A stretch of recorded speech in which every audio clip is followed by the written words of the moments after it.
Kanjeng Sultan, monggo kula aturi ngunjuk menika lho kok. Iya. Wong biasane ki ya sak ngunjuk kok ya njur diladeni sak nyen ki aja gawe gelo to. Kowe iki kok ya ajek tresno iki kepiye to? Enak kase kowe iki isih muda taruna ngladeni wong wis jambul walen ngene kok ya lengket bae. Tresna kula menika mboten badhe Kanjeng Sultan. Inggih sak wetahipun kula ngabdi kalian panjenengan. Ya umpamane anu ya. Tresna kuwi temene dudu garepaning manungsa. Lan tresna kuwi dilairake saka prentuling jiwa. Kowe iki ngopo? Ora ono. Kula ngadosi kok nyane dos pundi to? Lah iki anu nek kaya ngene. Kata-kata Anu pangkerahku iki urut-urutan. Oh, nggih. Iki nggih. Ya. Nggih. Menika unjukanipun mbok inggih dipun telasaken mangke kula badhe ngadesi sanesipun buah-buahan nggih wonten kok. Iki mau legi to? Inggih. Oh, lara apa to? Rasane rak malah getir. Lho wong menika rasipun legi kok getir dos pundi to Kanjeng Sultan? Ya rasa karo kanyatan wis ora cocok. Ya wis wong kuwi lek anu oleh menehi mbok ya pahit ya wis tak unjuk. Apa ta? Wis racun sisan apa sembarang sisan amarga saka setiamu wis butuhe sak pawetmu ale mung ngaturke tak unjuk. Inggih, Kanjeng Sultan. Loh. Kok luntak letiro ya? Oh, anu. Kenapa? Oh, ya ni. Ora kok.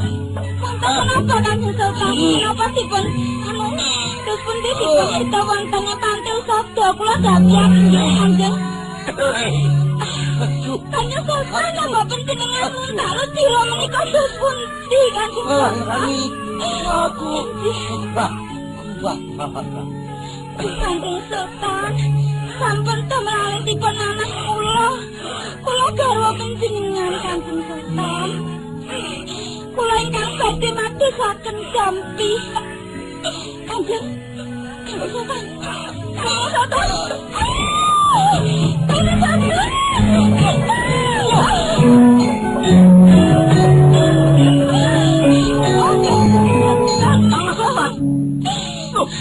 Terus pundi kanggo menika?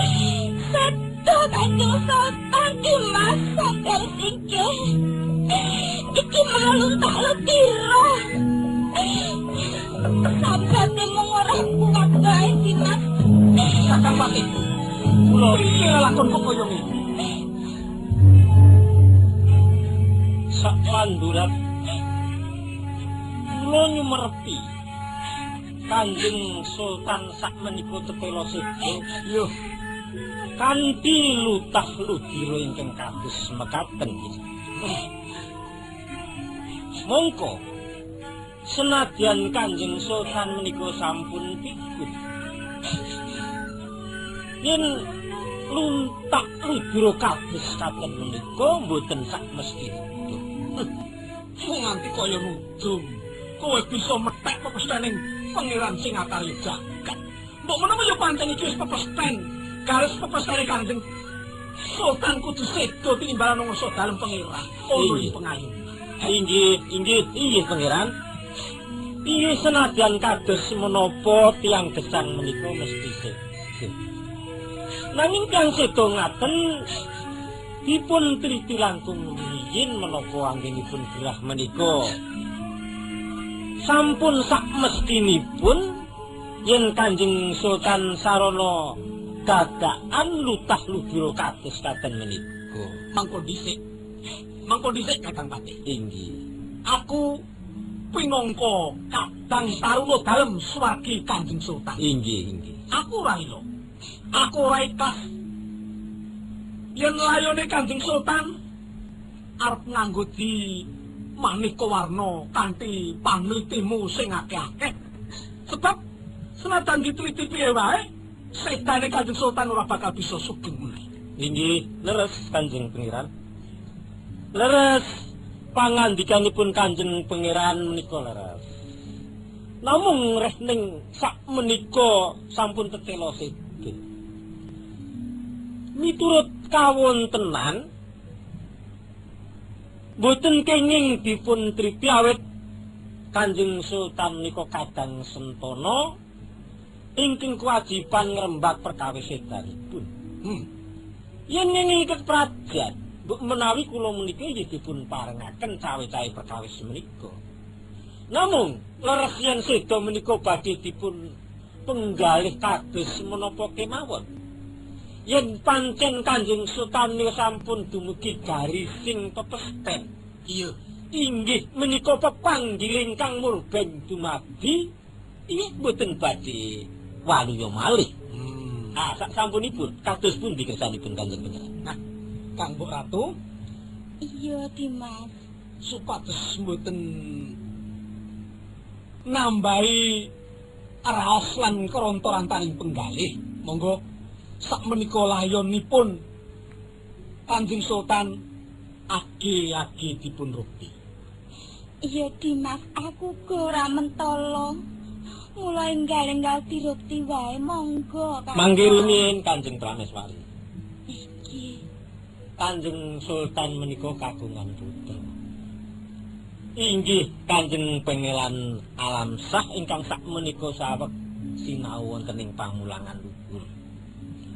Boten wonten awonipun yen utusan satunggaling kawula ngaturi kondung peronipun inggih kaos pangurmat ingkang pungkasan awit menika ya putra ingkang saestu ingkang gadahi kewajiban wonten negaring Palembang mriki. Nek saka panemuku ora perlu sebab ing antarane kerajaan Palembang karo Pamulangan Agung kuwi adoh. Dadi apa kunarpaning sinuwun kudu nunggu kondure Alamsah saka ing Pamulangan. Sepisan. Kaping pindhone apa ora bakal ganggu pikirane Alamsah bocah sing lagi nedeng-nedengi sinau ana ing Pamulangan Agung. Mboten, nggih Pangeran. Kula aturi menggalih kanthi weninging penggalih. Yen nyanyi tata keprajaan menika sampun boten dipun angge wujudipun kula boten tumut cawe-cawe perkawis panriti. Namung kula ngiyataken sak menika minangka kulawarga. Yen ngantos genandika nyupekaken lan boten ngaturi konduripun Kanjeng Pangeran Alamsah, menika boten jumbuh kaliyan kersanipun Kanjeng Pangeran. Yen kula mboten dipun parengaken cawe-cawe menika. Nek pancen kuat panyuwunmu supaya ngaturi kondure Kanjeng Pangeran Alamsah, mergo kudu nak yenake pangrukti layone Kang Rama. Inggih. Yo tak riyani. Inggih.